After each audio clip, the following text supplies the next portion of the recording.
Hai teman-teman, kali ini kita akan belajar tentang zaman musik barok, musik klasik, dan musik romantik.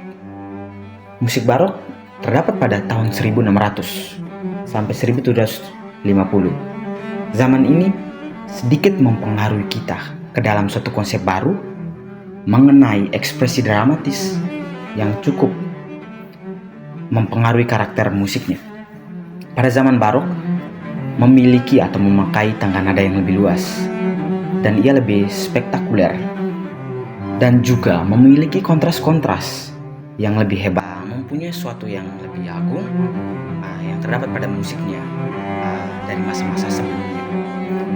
Harmoni dalam zaman musik barok lebih terorganisir atau teratur, dan pada zaman barok ini muncullah konsep mayor minor dan beberapa penekanan yang diberikan pada homofoni tetapi tidak menggantikan polifoni. Pada zaman barok, musik polifoni sudah mulai menemukan jati diri dan mulai memberanikan diri untuk mengembangkan suatu gaya yang lebih bebas. Jadi apa yang kalian dapat dari zaman musik barok?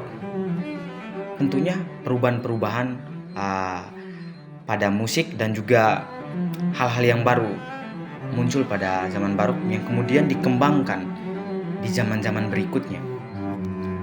Pada zaman barok terdapat istilah yang disebut dengan basso continuo atau suara bass dengan angka di bawah not-not untuk menunjukkan harmoni yang dimainkan oleh pemain bass. Hal ini merupakan ciri-ciri yang terpenting yang masuk di dalam periode ini. Ia merupakan penekanan tambahan pada suara bass yang berfungsi sekaligus sebagai bentuk sebuah melodi dan sebuah bass harmonis. Barok juga bentuk penyajian musik yang tumbuh pada masa itu adalah instrumentalia dan juga beberapa jenis contohnya seperti opera atau disebut suita, dan juga hidangan musik yang sifatnya agung atau disebut dengan kantata, dan sajian musik yang agung yang diselingi dengan permainan musik solo atau yang disebut dengan concerto. Salah satu komposer besar yang sangat berpengaruh pada zaman barok pastilah kita semua tahu, yakni John Sebastian Bach. Pada zaman musik barok, ciri-cirinya merupakan terdapat ekspresi. Dalam sebuah karya, barok biasanya memiliki ekspresi yang dasar. Apabila sebuah karya diawali dengan ekspresi emosional yang gembira, maka musik ini akan tetap sampai akhir dengan karya musik tersebut. Yang kedua ada ritme. Dalam musik barok, ritme biasanya terus berlanjut dan terus berulang-ulang. Lebih lanjutnya ritme lebih ditekan dan dibandingkan dengan musik Renaissance.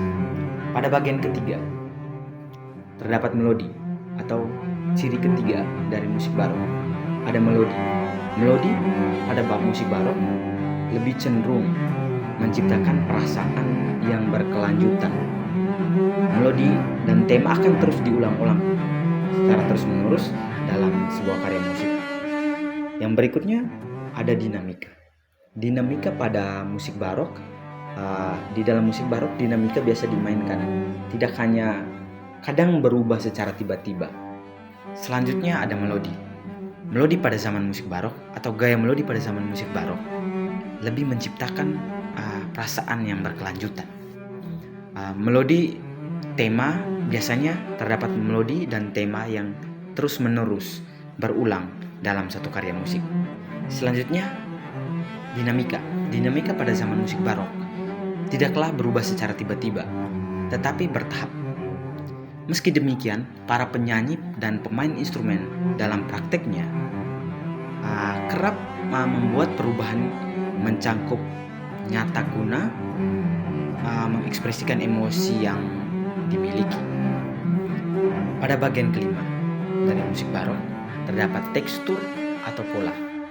Pola atau tekstur polifoni yang terdapat dalam musik barok dan Renaissance memiliki perbedaan yang cukup signifikan.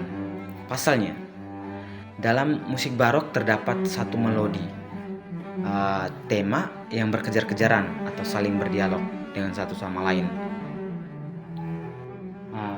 Inilah merupakan rangkuman singkat dari saya untuk zaman musik barok. Yang berikutnya kita akan memasuki zaman musik klasik. Musik klasik terdapat pada tahun 1750 sampai 1800-an. Ini merupakan beberapa pembagian musik klasik berdasarkan periode. Yang pertama ada notasi Gregorian yang muncul pada tahun 590 Masehi. Notasi Gregorian adalah cikal bakal terbentuknya musik klasik. Jenis ini telah ada sejak tahun 1950. Notasi musiknya terdiri dari 4 garis balok dan not dan tidak ada irama yang menentu. Cara memainkan musik ini hanya mengandalkan perasaan dan hitungan penyanyi. Jenis musik yang kedua adalah organum. Organum adalah jenis musik klasik yang telah ada pada tahun 1400 Masehi. Pada zaman musik ini banyak orang-orang yang tidak bisa mempelajari lagu nada tinggi maupun rendah. Oleh sebab itu yang dilakukan adalah memodifikasi sedemikian rupa sehingga menjadi musik diafoni. Musik diafoni sendiri adalah musik yang memiliki suara tinggi dan rendah dengan mengikuti melodi yang dimainkan.